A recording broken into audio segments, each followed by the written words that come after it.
Great. It's great.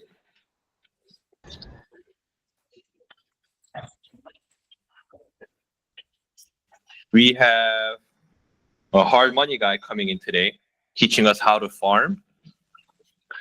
So we're going to implement the cash out with hard money options.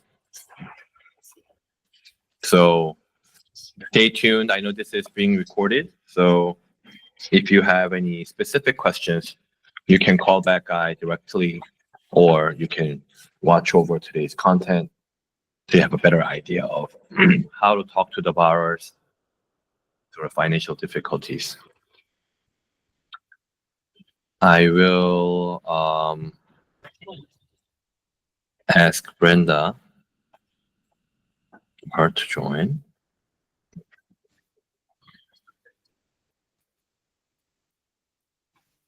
Look at you, Freddie. You're like in a nice romantic dinner place or something. Right? And Alex is always like in the fireplace. Hi, Peter. Yeah, you want to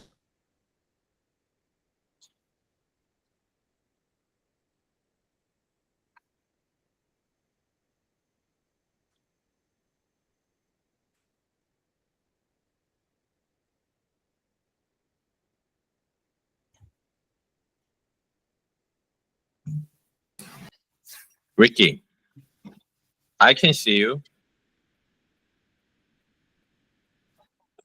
Is internet down right now?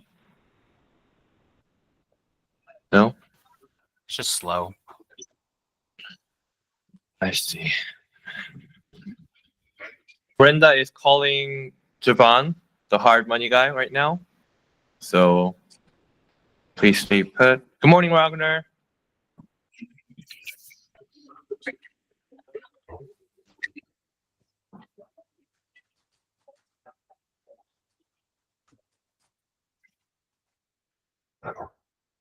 Wagner, you're on mute. Sorry, guys. Hey, good morning, everyone. Apologize for the late start here. Just got off a call.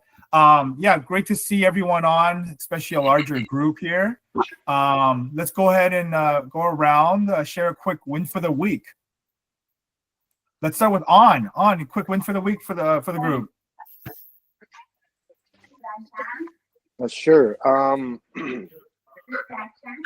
I guess connections. I am so for church. There's men's group, and I've been able to attend this men's group and connect with people. I kind of listen into everybody's story and where they are financially, and kind of where they are in life. And I guess from these connections, I did get like 1 or 2 phone numbers who I could reach out to, just talk about like refinancing or some kind of some type of refinance with what equity they had in the home. So hopefully something will come out of these, but at least there are connections and reaching more people than before. Awesome. Great. Yes, we are in a business of connecting with people regardless. The more you do, the better chances of leads. Great. Freddie. Yes, speaking of connections, so as you guys know, I've been focusing on building pipeline. I got introduced to one new buyer this week. Hopefully, they'll put an offer in this week. So I'm excited for that. Contacts for me, it's important. So even if they're not applications yet, I'm glad to have new buyers to talk to. Awesome. How did you make this connection? Just through my network. Network. My network for now. Awesome. So we got one from church group, and we got another one through your network. Awesome. Rhett got Rhett. Did you introduce yourself last week? I forget. You did. Yeah, I did. Okay, I know there was a few. Apologize. Yeah. Yeah, a quick win you'd like to share with the group?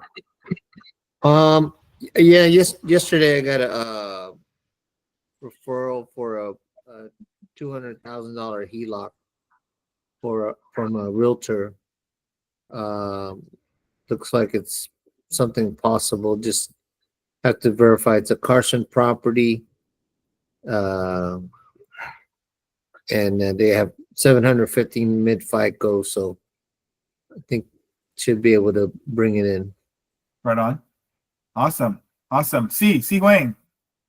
Win for the week. Good morning, guys. I got a few to share. So my first mobile home ever in my career, just signed docs Friday. I don't know what the funding process looks like, but I guess we'll see. But I'm gonna go ahead and count it. My first SBA 7 ever outside of a commercial institution is closing. So I'm really happy about that one too. Awesome. And my continuous business development efforts, just reaching out to realtors randomly. I can tell you right now, the math is about 18 to 20 contacts. You'll get one meaningful conversation. So that's the math that's working out for me right now. But yeah, pretty good, man. Good stuff going. Yeah, thank you, C. Hey guys, just to highlight right there, I don't know if you guys caught all of that, but earlier in the year here at Giving Tree, we hosted I think about like 12 maybe different AEs from different companies to come on and share their different products, right? Triad for mobile homes. We had manufacturing, we had FHA under 600 FICO score, so on and so forth. And what a testament that is right there, right? So C got to close a mobile home, right? How many of you guys, by the raise of hands, have ever in your career closed on a mobile home?